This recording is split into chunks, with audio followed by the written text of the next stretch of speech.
Cool. Good morning, everyone. My name is Malatsi. I'm the party spokesperson. Today we are joined by our team finance. To my right, Ashor Sarupen, who's our Deputy Shadow Minister for Finance, and Dion, who's the Shadow Minister for Finance. As is customary around this time, we take time to unveil what is our alternative budget statement. Today's one will be unveiling the plan to rescue South Africa's economy.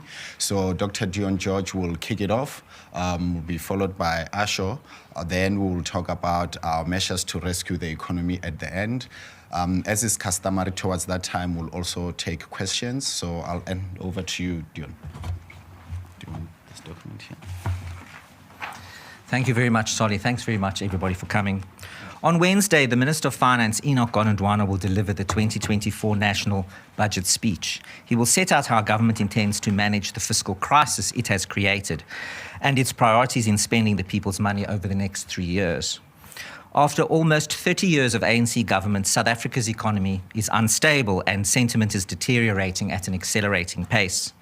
Our grey listing by the Financial Action Task Force, FATF, declining GDP per capita, worsening international standing and escalation in cost of living, and unacceptably high levels of unemployment have resulted in a market that cannot flourish and households unable to pay their bills or put enough food on their tables. Decades of financial mismanagement and failed economic policy have now come to a head. In September last year, Treasury disclosed that government has effectively run out of money and that it would need to implement urgent austerity measures to curb runaway expenditure and manage ballooning debt. The measures announced in last year's medium-term budget policy statement, the MTBPS, were woefully inadequate to address this situation. The appropriate course of action for government to address our underperforming economy would have been to enable a more flexible and responsive environment. Regrettably, the currently governing party has positioned itself in the wrong place in our economy and is getting in the way of any recovery.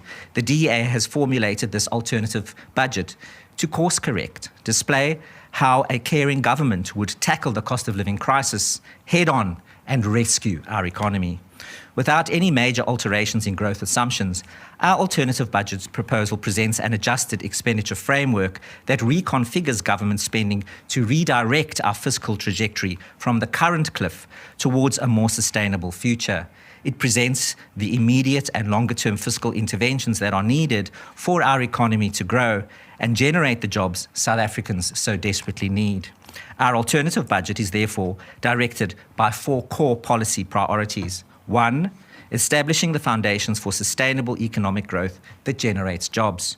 2, revitalizing the electricity sector to address ongoing power outages. 3, achieving fiscal stability through controlled government expenditure and debt reduction. And 4, supporting vulnerable South Africans by protecting social wages. The barriers to realizing these objectives are formidable. Prioritizing fiscal stability by creating a competitive, low-regulation market that enables and empowers individuals is essential from the start. Within the DA's first year of government, we will deliver enhanced economic growth prospects by stabilizing public debt and consolidating government expenditure. We will continue to ensure vulnerable citizens receive adequate social support through targeted programs and improved service delivery. We will achieve this without raising taxes or raiding the Reserve Bank's risk reserve. Strengthening key institutions like the Hawks, the SAPS, the National Prosecuting Authority will also be critical to combat the corruption and organised crime that has compromised public safety and stunted growth. The chronic underfunding and weak performance of these agencies has contributed to South Africa's FATF grey listing and high organised crime ranking, which has deteriorated international sentiment. We will establish the foundations for sustainable economic growth that generates jobs.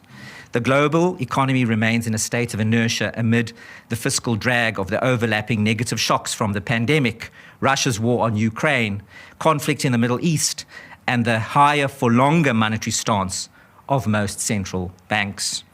In sub-Saharan Africa, growth is projected to decline to 3.3% in 2023 before picking up to 4% in 2024. South Africa serves as the primary drag in the region's growth prospects, since output for 2023 has been revised downward to 0.8%. Given the return of high-stage rolling blackouts and uninspiring manufacturing and mining data, South Africa has clearly not yet dodged the prospect of more economic downturns and may yet experience a recession. In the medium term, output was forecast by the February 2023 budget to expand by only 1.4%. This expectation, even though uninspiring, now appears over-optimistic and unachievable. Contrary to Treasury's projections, the more reliable South African Reserve Bank, the SARB, revised projection growth in the medium-term expenditure framework downward to only 1.1%. The SARB also cited extensive power cuts as a primary growth inhibitor and estimates that it could have deducted as much as 2% of growth in 2023. This sluggish performance is indicative of an economy that is operating far below its potential. The projected decline reflects an unworkable developmental state model that is characterized by rigid and often contradictory policies, a bloated public sector, and severe domestic supply issues. This is the opportunity cost of a failing government. We will attract foreign capital to stimulate our economic growth. Attracting foreign capital will be crucial for fostering economic growth. Foreign investment and capital bring substantial benefits to the local economy. It accelerates local capital formation, technological transfer, and adaptation rates, and improved balance of payments and economic stability. This catalyzes the creation of new businesses and job opportunities. The expansion of domestic markets, increased competitiveness, and a reduction in the impact of domestic and international economic shocks. All of this also contributes to a more stable currency. However, the constraining nature of existing policies has deterred foreign investment. Foreign investors have withdrawn a net 1 trillion rand from bond and equity markets over the past 10 and a half years. The exodus was triggered by successive credit downgrades, the grey listing by the FATF, our fiscal position, rampant corruption, and the sustained decline of state-owned enterprises. In particular, our grey listing has signalled to the global economy that South Africa lacks the capacity and determination to effectively address systemic organised crime and high-level corruption, and serves as a warning to international market participants of the potential risks associated with engaging in transactions with South African companies and individuals. To reverse the declining FDI trend, the DA will implement a multifaceted approach. It will start by prioritizing that which is necessary for South Africa's removal from the grey list and doing away with all policies that seek to expropriate private property without compensation to the extent that they are a non-issue. This will signal to the international community that the DA, as South Africa's governing party, is serious about addressing systemic corruption and capable of offering an investment-friendly environment. More information is contained within the larger budget and policy manifesto documents. We will encourage domestic saving for investment in the economy.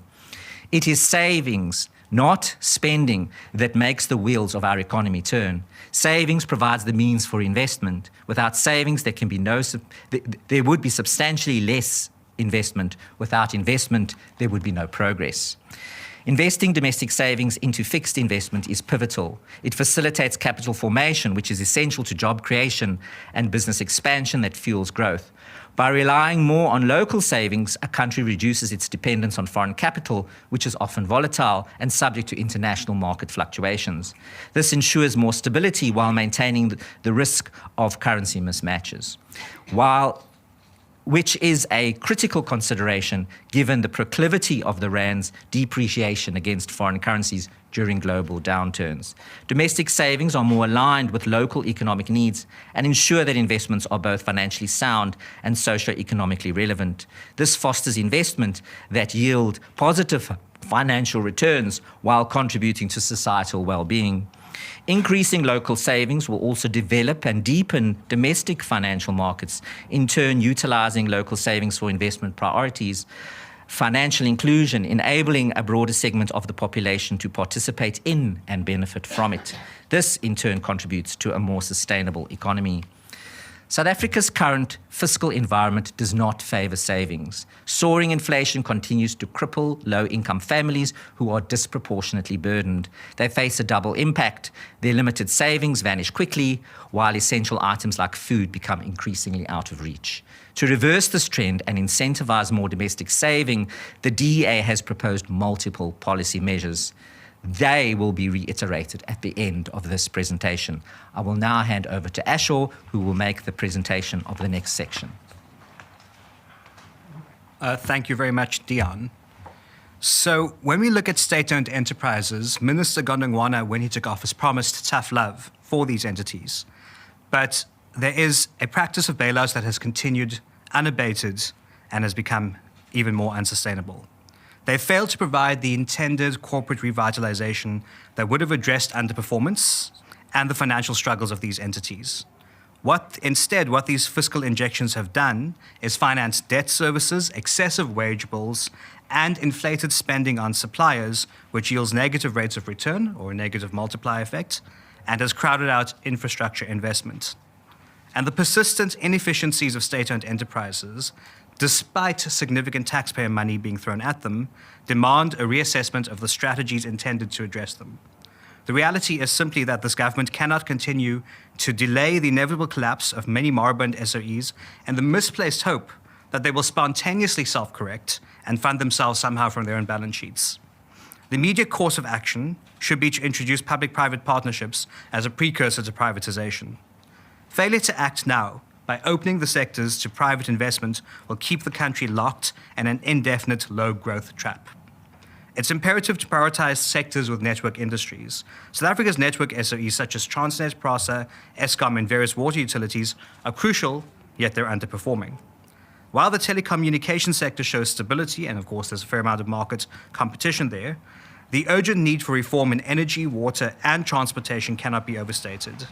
Therefore, immediate action towards public-private partnerships and privatization, particularly in these sectors, will be crucial for national recovery and future resilience. The DA remains firmly opposed to bailing out SOEs. This alternative budget assumes that for the foreseeable future, no public funds will be used for this purpose. When we look at our infrastructure, South Africa's growth continues to be constrained by the deteriorating state of public infrastructure. Inefficiencies at ports and railways have resulted in substantial opportunity costs for the mining sectors, agriculture, and other export industries, and represents a significant loss in revenue both for the sectors and the government. An analysis by the Gain Group estimates that inefficiencies at Transnet and its inability to raise sufficient commodity volumes to ports cost the South African economy 411 billion rands in 2022. The group further projects an economic loss of around 353 billion rand in 2023. So addressing the issue of crumbling infrastructure is a priority for a future DA government. When we look at the energy infrastructure, we need to energize the sector with pragmatic solutions. And in 2023, we saw unprecedented blackouts, which despite grandiose promises by ANC leaders, including the Minister of Finance, have rolled over into 2024. By maintaining a monopoly on energy, government has subjected every South African, with of course the notable exception of cabinet members, with their publicly funded generators, to an exploitative energy regime which enforces controlled blackouts at will and crushes economic growth. Government's insistence on mismanaging Eskom has had repercussions far beyond inconvenient power outages. It has pushed up food prices dramatically, from farmers to grocery stores to stakeholders in the food supply chain, among every other value chain. They cannot bear the financial strain of halted operations due to power outages anymore. Vast amounts of money are being lost. Major food producers in South Africa are spending huge amounts of money on fuel for generators, often sacrificed at the expense of crucial business investments, which will lead to deteriorating infrastructure. This loss must be recouped somehow, and it is falling onto consumers. Since the start of rolling blackouts in 2007, when I was a teenager, I might add, national government has failed to procure an adequate amount of electricity supply to fuel the economy and satisfy increasing consumer demand. With outdated infrastructure, insurmountable debt, and significant cost overruns, Eskom is on the brink of collapse. Modern-day Eskom serves as an ideal case study as to why the government energy monopoly cannot be relied on as the sole national energy supplier. Continued state ownership of Eskom has not served to benefit poor South Africans. Eskom is instead a representative of a failed centralization model of government and its inability to provide sustained energy supply, as rolling blackouts have been estimated to cost the South African economy between 1.5 and 4 billion rand every day. Even through the implementation of the DA's energy sector reforms, the delivery of sustainable energy supply will require a medium to long-term solution. Based on this grim energy outlook, the DA reiterates its call for the unbundling of Eskom and the opening of the energy generation sector to independent power producers. In the interim, Eskom must prioritize the streamlining of its procurement processes while letting massive private capacity to power a growing South Africa. More details are available in the DA's full budget and energy policy documents. On Eskom debt, the Eskom Debt Relief Bill commits government over the next 3 years to support Eskom in dealing with its massive debt obligations. Specifically, this bill stipulated that 254 billion rand will be allocated to Eskom over the medium-term expenditure forecast to settle some of its debts. As of December 2023, 44 billion rands worth of Eskom debt has been taken over by Treasury, and another tranche will be transferred during the first quarter of 2024. Given the already strained fiscus, transferring any more of Eskom's debt to the national balance sheet is simply not viable. And government's justification that transferring Eskom debt onto the national sovereign debt profile will free up space for the entity to acquire more debt and be serviced at a cheaper rate of interest lacks credibility. This debt takeover fails to address the root cause of Eskom's financial distress and introduces a moral hazard that will undermine efforts to improve the efficiency and management of the entity. The DA does not support bailing out Eskom or any other SOE at the cost of hard-working taxpayers.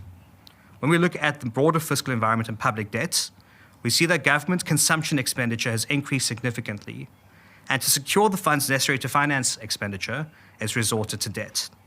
It's imperative to note that the ability to repay a loan, including both principal and interest, is contingent upon the borrower's capacity to generate wealth.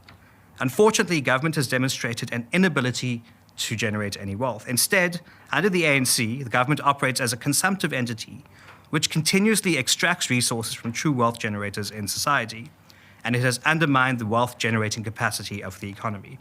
When in government, the DA will therefore anchor its MTEF budget framework in fiscal prudence that prioritizes the attainment of a primary budget surplus. The focus will concurrently lay the foundation for economic expansion and job creation. More broadly on government debt, the debt burden has surged from 27% of GDP in 2008 to 74.7% in 2023-24, as per the MTBPS estimation. That's a total government debt burden of 5.238 trillion rands. Listen carefully. Throughout 2023, South Africa's sovereign risk premium has increased significantly.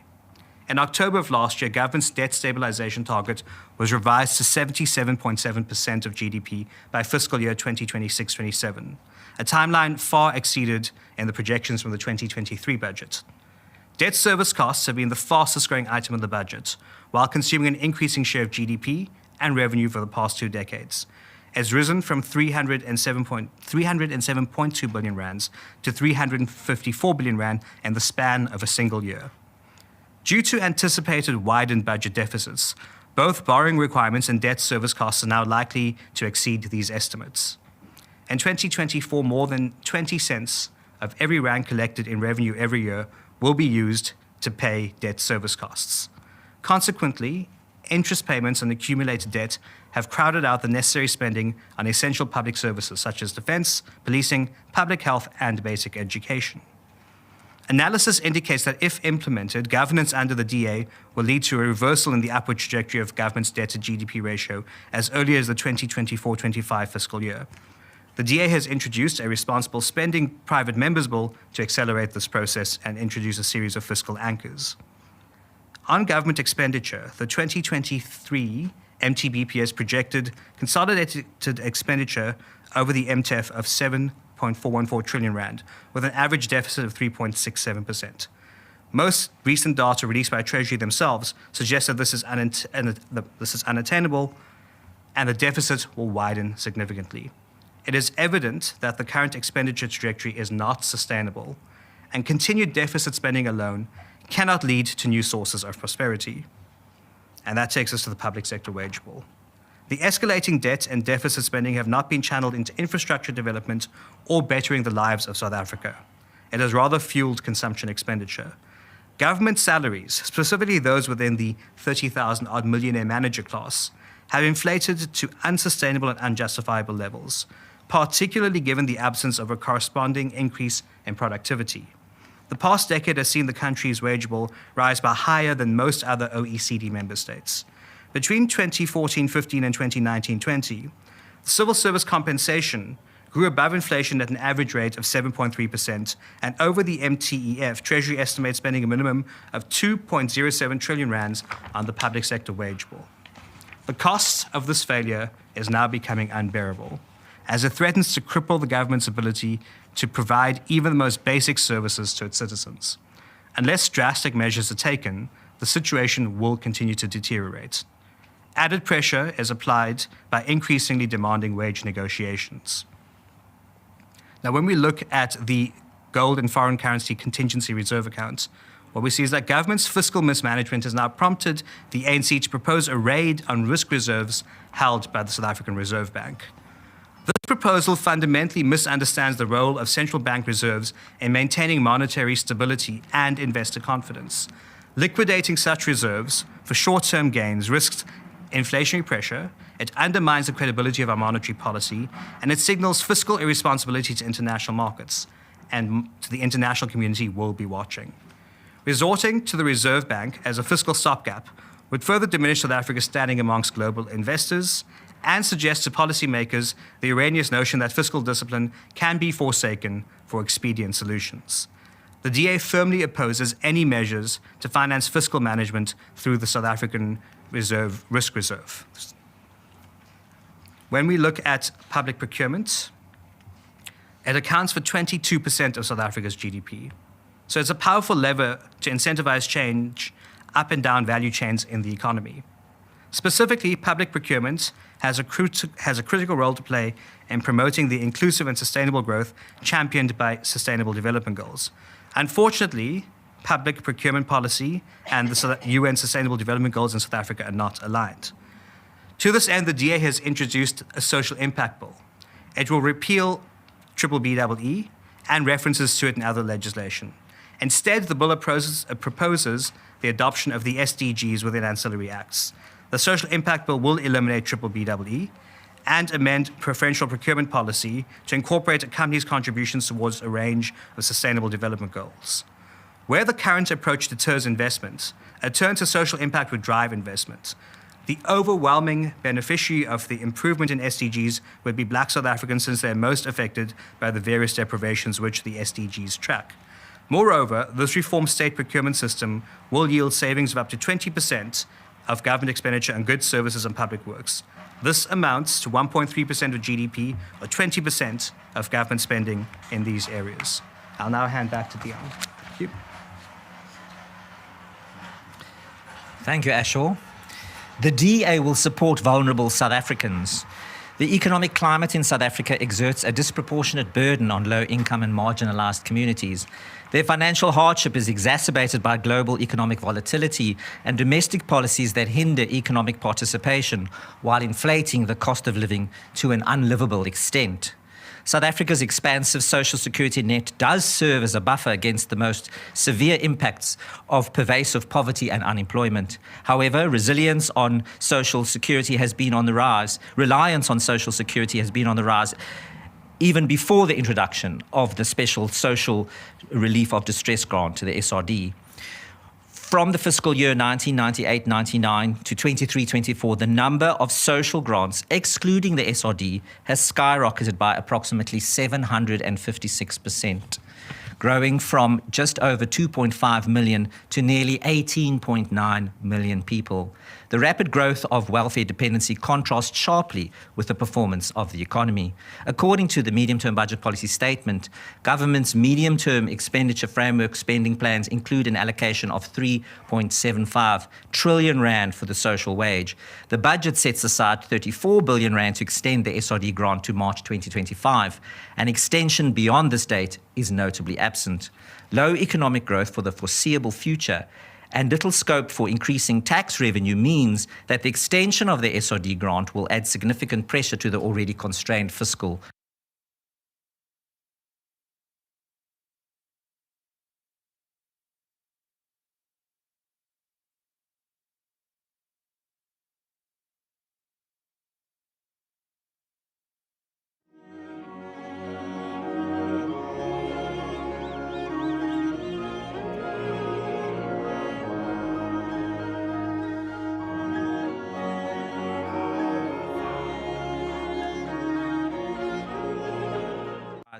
Economic growth serves as the foundational strategy for elevating South Africans out of abject poverty, offering support to the unemployed, and catalyzing the formation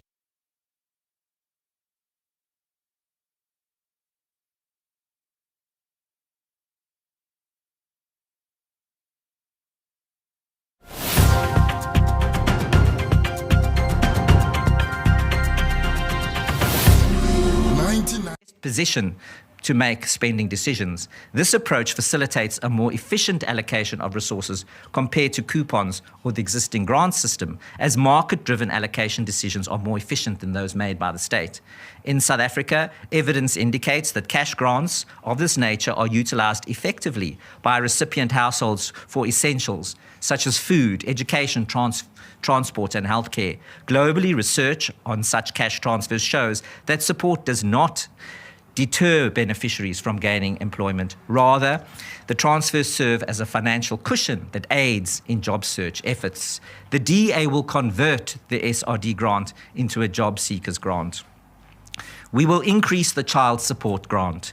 The child support grant stands out as the predominant grant in our system. In the fiscal year 23-24, it catered to nearly 50% of the total grant recipients. This grant aids more than 12.8 million children. However, extensive research indicates that its current amount doesn't sufficiently address the fundamental nutritional necessities of the beneficiaries. For instance, it doesn't cover basic food expenses, nor does it guarantee diverse dietary consumption. Alarmingly, even with the sizable dependency on this grant, the yearly allocation consistently lags behind the food poverty line.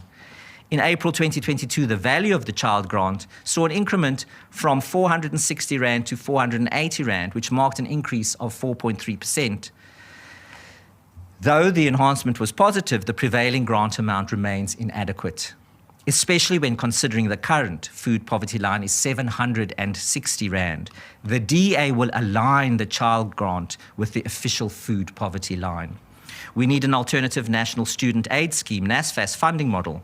Over the past decade, public higher education institutions have seen a 19.6% rise in student enrollment. The surge in higher education interest has amplified the demand for top-tier, affordable student accommodation, ideally located near educational institutions and encompassed by a supportive student community. Regrettably, conventional accommodation options like house sharing and private rentals fall short of these criteria. In tandem, there's been a staggering 252% upswing in students availing of the NSFAS financial aid. Yet the present funding structure faces challenges in the backdrop of diminishing economic growth and a contracting tax base. The DA's alternative funding model will be a tiered system for loans and grants, with a primary focus on providing substantial financial support to students hailing from low-income households. The DA's proposed tiered system for loans and grants primarily targets students from economically disadvantaged backgrounds. It introduces an array of government loans with lenient repayment terms and transition loans to bursaries based on academic merit to boost institutional performance. This framework ensures funding solutions for the missing middle, facilitating partial self-financing without sidelining less affluent students. The DA will not increase taxes. The South African economy is beset by one of the most onerous tax regimes in the world. governmental imposition of various income streams, consumption and property ownership, aggravated by public resource mismanagement through waste, corruption and embezzlement, have eroded public trust significantly. Recent intensification of tax collection efforts have been met with mounting resistance across society as taxpayers have come to recognise that their hard-earned tax is not effectively and efficiently spent by government. The dire state of public finances in South Africa, along with the absence of accountability and transparency, has only served to exacerbate public discontent. National Treasury has floated that idea of increasing the VAT rate by another 1 or 2% to finance the ANC's election promises. Given that the existing tax structure is already unduly burdensome, such an increase would be highly regressive and disproportionately impact lower income households. The DA will not endorse the implementation of any additional taxes or increments in tax rates, as it would impede economic growth and discourage investment and ultimately stunt our recovery from the current cost of living crisis. The DA will accordingly not support a tax increase of any kind. On the contrary, given the current cost of living emergency, the DA will reduce tax on fuel and expand the zero-rated VAT food basket. The zero-VAT rated food basket is a policy tool aimed at making essential food items more affordable by exempting them from the standard 15% VAT. The DA will expand the list to include bone-in chicken, beef, tinned beans, wheat flour, margarine, peanut butter, baby food, tea, coffee, and soup powder. The Standing Committee on Finance has, in November last year, supported the DA's proposal. Eliminating the 15% VAT on these additional items will assist households in balancing their budgets and enable them to opt for more nutritious food options. The cost of expanding the zero VAT rated basket is affordable under a caring DA government. We will cut tax on fuel. The current administration's imposition of a 33% tax hike on fuel prices through various levies intensifies inflationary pressures, particularly for low-income groups. Historical review shows a staggering increase in fuel-related levies since 2008. The Road Accident Fund levy has surged by 425%, the General Fuel Levy by 225%, and the basic fuel price by 119%. These hikes elevate the transportation costs of goods, including essential food items, and thereby limit access to basic sustenance for a large section of our population. This model is highly unsustainable, particularly in its impact on household consumption. The DA has repeatedly called on Minister Mantashe and Minister Gondwana to undertake a comprehensive review of the basic fuel pricing model, a review that the ANC itself promised to execute, yet we continue to wait for action. The DA government will therefore review the fuel price determination model urgently to reduce the fuel levy. In summary, when the DA is elected into government, we will implement tax incentives and measures to encourage more domestic saving. The DA will provide tax incentives for individuals who want to save, such as tax-free interest on savings accounts or deductions for contributions to retirement accounts. Raise the threshold on taxes on interest earned to 500,000 Rand, increase the annual tax-free savings limit to 100,000 Rand, extend the rooftop solar tax incentive to 1 March 2026. The DA will not endorse the implementation of any additional taxes or increment in tax rates, as it would impede economic growth and discourage investment and ultimately stunt our recovery from the current cost of living crisis. On the cost of living crisis, the DA will expand the zero VAT rated food basket to include bone-in chicken, beef, tinned beans, wheat flour, margarine, peanut butter, baby food, tea, coffee, and soup powder. The DA will review the fuel price determination model urgently and reduce the fuel levy. The DA commits to protecting social grants. The DA will convert the SRD grant into a job-seeking grant. The DA will commit to increasing old age grants at a higher rate than the ANC currently projected. On the state-owned enterprises, the DA will not allocate a cent towards bailing out moribund SOEs. The DA will not endorse taking over the debt of any state-owned enterprises. The DA will not support any increased expenditure relating to the formation of the President's proposed holding company for SOEs. On small, micro, and medium-sized enterprises, the tax regime for small firms needs to be addressed to accelerate growth in the sector. The DA will implement the following interventions. We will allow small firms to deduct the cost of all capital equipment from their taxable incomes in the year in which the cost is paid, not just the cost of plant or machinery used in manufacturing. We will raise the annual gross income ceiling for this capital equipment deduction from 20 million to 40 million rand. We will raise the annual turnover ceiling which qualifies a micro business for registration from 1 million to 2 million. Increase from 3.5 million rand to 7.5 million rand the amount deductible from the net value of an estate in determining the dutiable amount for estate duty purposes. Increase from 500,000 rand to 1.2 million the minimum total remuneration paid by an employer to his employees before skills development levy contributions become compulsory.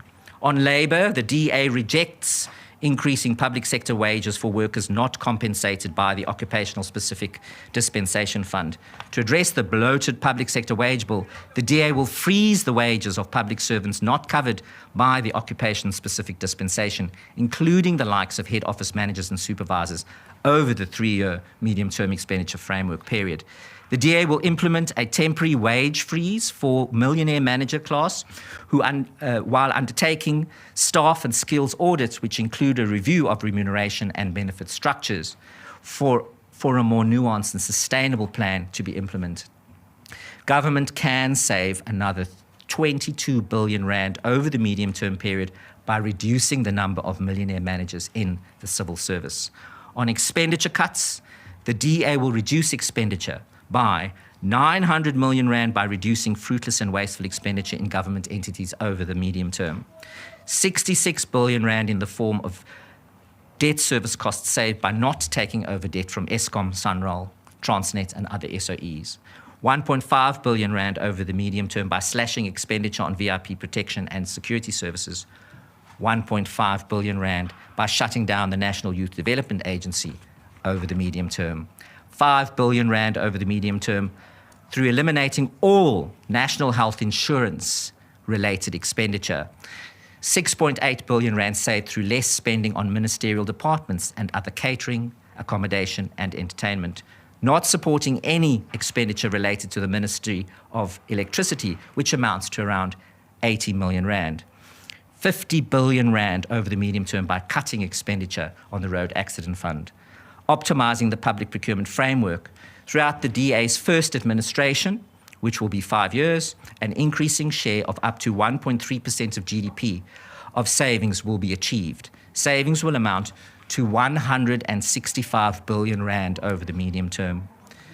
The DA will table a constitutional amendment for the establishment of Scorpions 2, a Chapter 9 anti-corruption body that will work independently of the executive and without the threat of disbandment by Parliament. The DA will scrap all race-based legislation and cadre deployment practices and instead embrace a labour legislative framework which will pursue true non-racialism through economic empowerment of all who live in South Africa. The DA has introduced a responsible spending bill that is designed to prioritise responsible and optimal expenditure and reduce overall government debt. The DA has introduced the social impact bill that will facilitate a more efficient public procurement framework. This will enable government to save up to 165 billion rand over the medium term. In conclusion, the South African economy is reeling under an array of government-induced crises.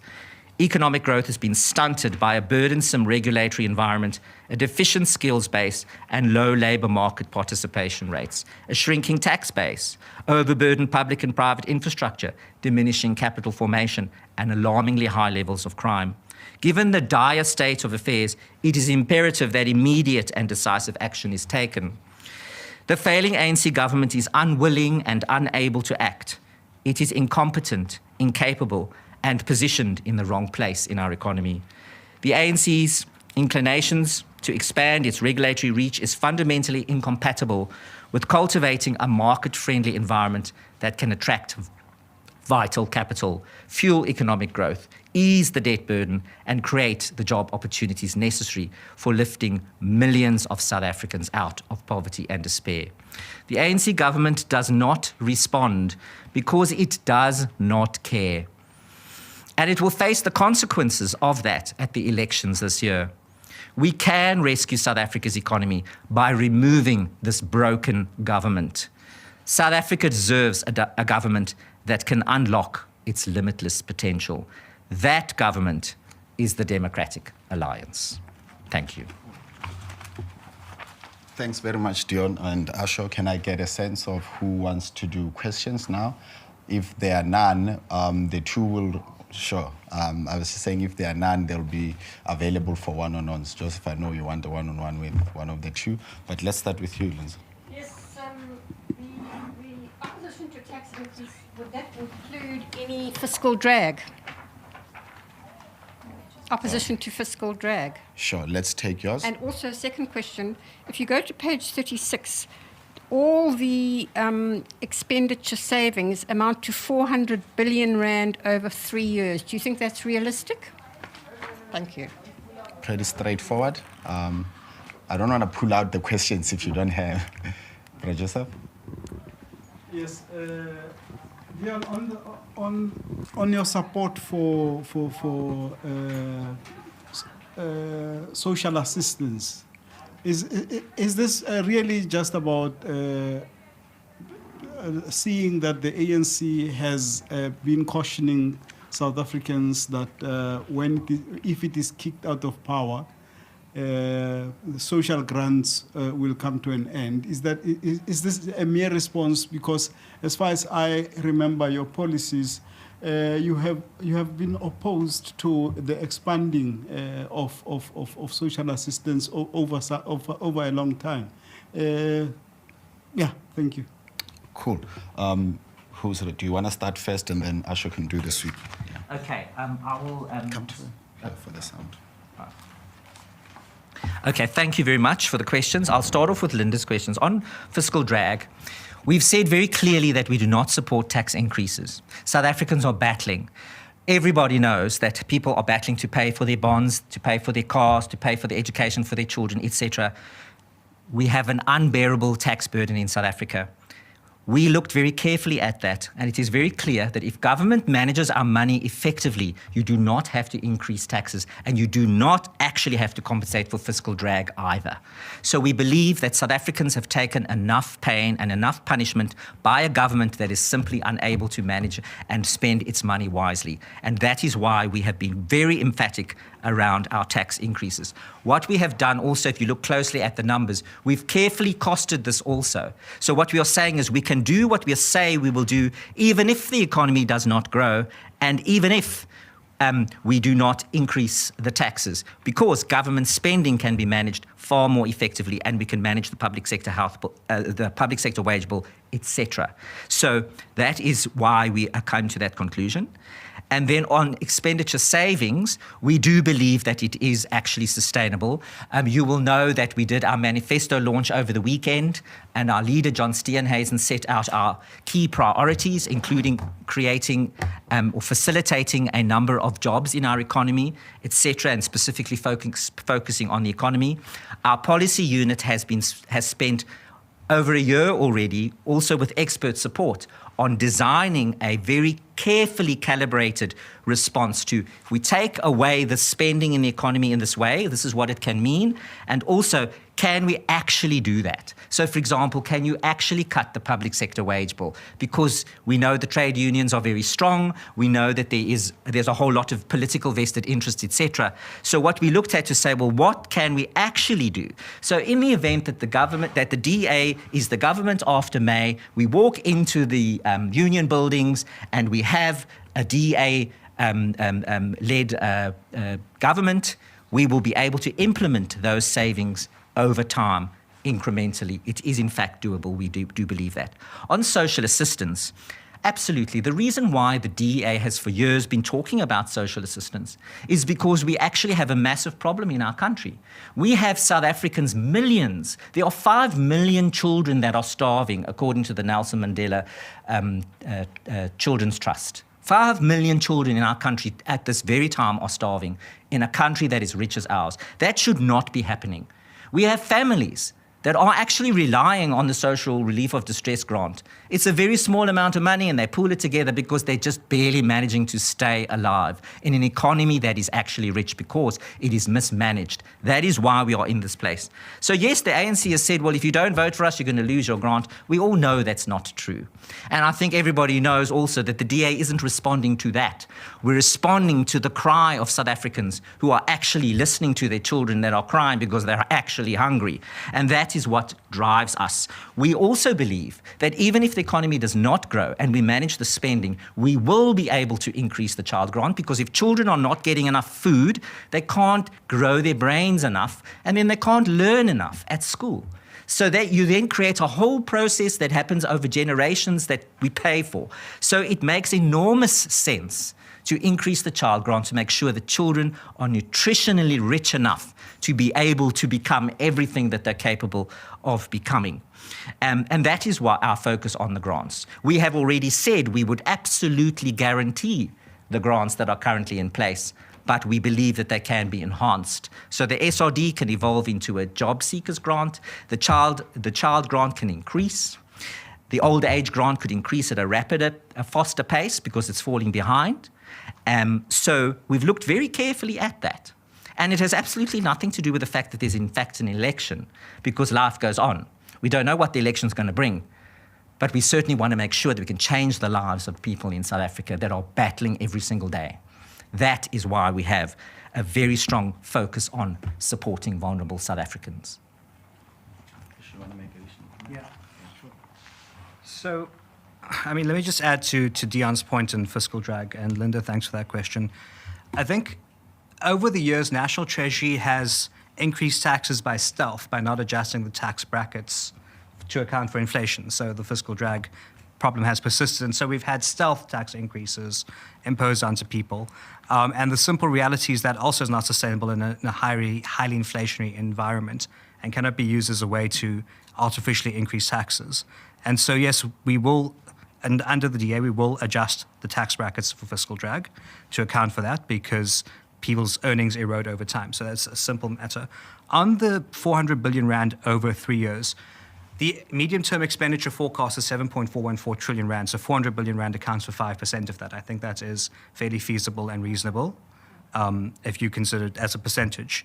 Then on just the last question on social assistance, I just want to add, there's an incorrect perception, and I'm surprised it extends into the press, but I suppose the ANC's propaganda machine has been strong, that the DA opposes social assistance. Tony Leon first proposed the basic income grant in 2004, and together with the costing mechanism, a long time before I was even involved. So that was the first big push on social assistance of the Democratic Alliance.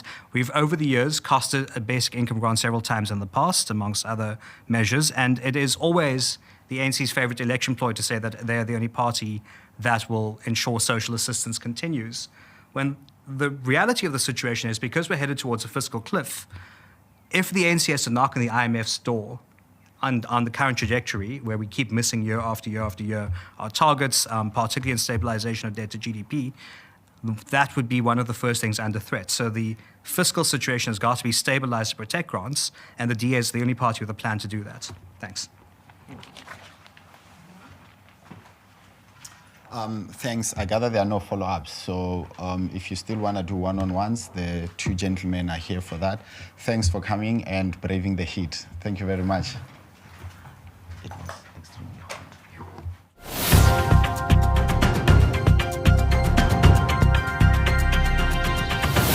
In this election, only the registered have the power. If you're tired of load shedding, register to vote. If you're tired of corruption, register to vote. If you're tired of the rising cost of living, register to vote. And if you're tired of a government that's continuously working against you, register to vote. Go to check.da.org.za and let's give power to the register. Get help registering to vote at check.da.org.za. Register to rescue South Africa.